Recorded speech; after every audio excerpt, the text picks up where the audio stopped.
ಯಾಕೆ ಅಂತ ಗೊತ್ತಿಲ್ಲ. ಇದ್ದಿದ್ದಂಗೆ ಫೋನು ಆಫ್ ಆಗಿಬಿಡತ್ತೆ. ಬಟ್ ಆದರೆ ಅದು ನನ್ನ ಫೇವ್ರೇಟ್ ಫೋನು. ನಂಗೆ 20,000-30,000 ಎಲ್ಲ ಫೋನಿಗೆ ಹಾಕೋಕ್ಕೆ ಇಷ್ಟ ಆಗಲ್ಲ. ಬಟ್ ವೇಸ್ಟ್ ಖರ್ಚು ಅನ್ನೋದಕ್ಕಿಂತ ನಮ್ಮ ಅಳತೆ ಮೀರಿ ಕೈ ಹಾಕಬಾರ್ದು ಅನ್ನೋದೊಂದು ನನ್ನ ಅನಿಸಿಕೆ.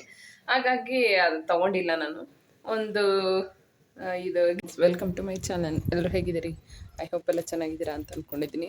ಬೆಳಗ್ಗೆ 10:30 ಏನು ಬಿಸಿಲಿದೆ ನೋಡಿ ಅಲ್ವಾ, ತುಂಬ ಬಿಸಿಲಿದೆ.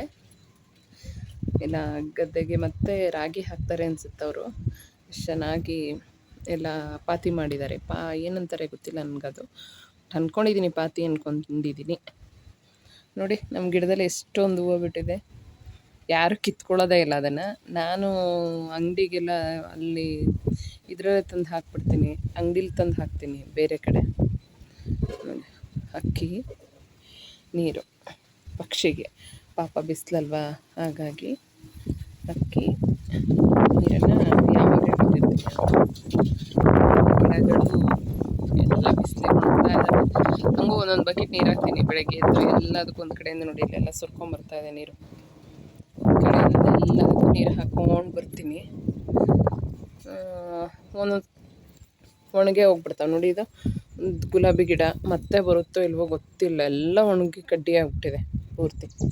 ಇಲ್ಲ ಹೋಗ್ತದೆ ಅಂತಂದರೆ ಬೇರೆ ಏನೋ ತಂದು ಹಾಕಬೇಕು. ಪೂರ ಒಣಗಿಬಿಡ್ತದು. ಇದಂತ ದೊಡ್ಡ ಪತ್ರೆ ಅಲ್ಲ. ಇದ್ರ ಚಟ್ನಿ ಗಿಟ್ಟಿ ಎಲ್ಲ ಬರೋಲ್ಲ ನನಗೆ, ಸುಮ್ಮನೆ ಶೋಗೆ ಹಾಕ್ಕೊಂಡಿದ್ದೀನಿ ಅಷ್ಟೇ. ಇಲ್ಲಿ ಬಂದರೆ ತುಳಸಿ ಗಿಡ ಇದು.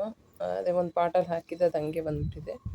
ಇದು ದಾಸವಾಳ ಕಡ್ಡಿ ಕೆಳಗಡೆ ಇದೆಯಲ್ಲ, ಅದನ್ನೇ ಒಂದು ಪಾಟಲ್ಲಿ ಹಾಕಿದೆ. ಚೆನ್ನಾಗಿದೆ, ಅದು ಚೆನ್ನಾಗಿ ಹೂವು ಬಿಡುತ್ತದು. ಇದು ನೋಡಿ, ಇದು ಮೆಣಸಿನ ಗಿಡ ಅನಿಸುತ್ತೆ. ಮೆಣಸಿನ್ಕಾಯಿ ಬಿಡ್ತಾ ಇದೆ ನಮ್ಮ ಗಿಡದಲ್ಲಿ. ಇಷ್ಟೊಂದು ಹೂವಾಗಿದೆ. ಈ ಸತಿ ಚೆನ್ನಾಗಿ ಬರುತ್ತೆ ಅನಿಸುತ್ತೆ ಫಸಲು. ಆದರೆ ಏನೋ ಹುಳ ಆಗಿದೆ ಅಲ್ಲ. ಈ ಹುಳ ಆಗಿಬಿಟ್ರೆ ಕಷ್ಟ. ಹುಳ ಆಗಿದೆ, ಎಲ್ಲೋ ಆಗಿಲ್ಲ, ಅದೊಂದೇ ಕಡೆ ಆಗಿದೆ. ಇನ್ನು ಇದು ಮಾಮೂಲಿ, ಇದು ತುಳಸಿ ಗಿಡನೇ. ಇದು ಬಂದು ಬಾಯಿ ಬಸಳೆ ಅಂತಾರಲ್ಲ ಆ ಗಿಡ. ಬಟ್ ನಾನೇನು ಬೀಜ ಹಾಕಿರಲಿಲ್ಲ, ಅದೇ ಹುಟ್ಟಿದೆ. ಅದೇನು ಬರುತ್ತೋ ಇಲ್ವೋ ಗೊತ್ತಿಲ್ಲ. ಇಷ್ಟು ಪರವಾಗಿಲ್ಲ, ಇಷ್ಟು ಲೆವೆಲಿಗಿದೆ. ಬರುತ್ತೋ ಹೋಗುತ್ತೋ ಗೊತ್ತಿಲ್ಲ.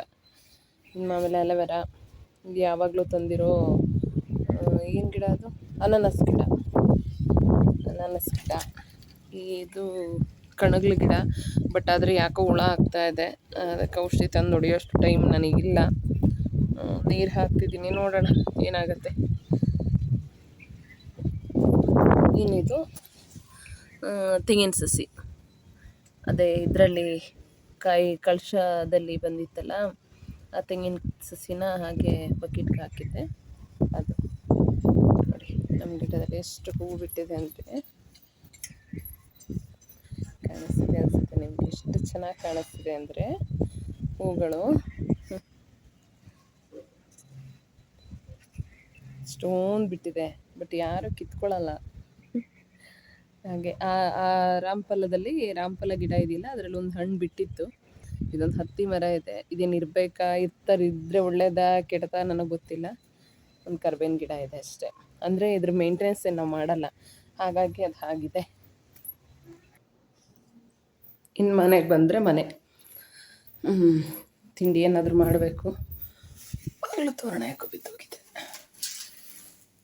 ನಮ್ಮ ದೇವ್ರ ಮನೆ ಅಷ್ಟೊಂದು ಚೆನ್ನಾಗಿ ಇಟ್ಕೊಂಡಿಲ್ಲ. ಯಾರು ಏನು ಅಂದ್ಕೊಂಬೇಡಿ, ಹುಷಾರಿರ್ಲಿಲ್ವಲ್ಲ ನನಗೆ, ಆಗ ಕಡೆ ಗಮನ ಕೊಟ್ಟಿಲ್ಲ. ದೋಸೆ ಮಾಡೋಣ ಅಂದ್ಕೊಂಡಿದ್ದೀನಿ. ಹೇಗೆ ಮಾಡೋದು ತೋರಿಸ್ತೀನಿ. ಹೆಂಚಿಟ್ಕೊಂಡಿದ್ದೀನಿ. ಇದು ಸ್ವಲ್ಪ ಹೊತ್ತು ನೆನೆ ಹಾಕಿದ್ದು ರವೆನ ಸ್ವಲ್ಪ ಹೊತ್ತು ನೆನೆ ಹಾಕಿ ಒಂಚೂರು ಉಪ್ಪು ಹಾಕಿ ಇಟ್ಟಿದ್ದೀನಿ. ನನಗೆ ಈ ರೊಟ್ಟಿ ತುಂಬ ಇಷ್ಟ. ಇದಕ್ಕೇನು ತುಂಬ ಎಣ್ಣೆ ಬೇಕಾಗಿಲ್ಲ, ಏನಿಲ್ಲ.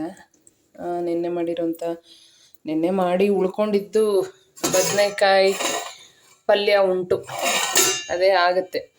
ಹಾಗಾಗಿ ಇವಾಗ ದೋಸೆ ಹಾಕೋಣ, ರೊಟ್ಟಿ ಹಾಕೋಣ. ಹಂಗೆ ಇಂಚ್ ಮೇಲೆ ಬೆಳೆದು ಬಿಡೋಣ ಇದನ್ನು, ಆಯಿತಾ?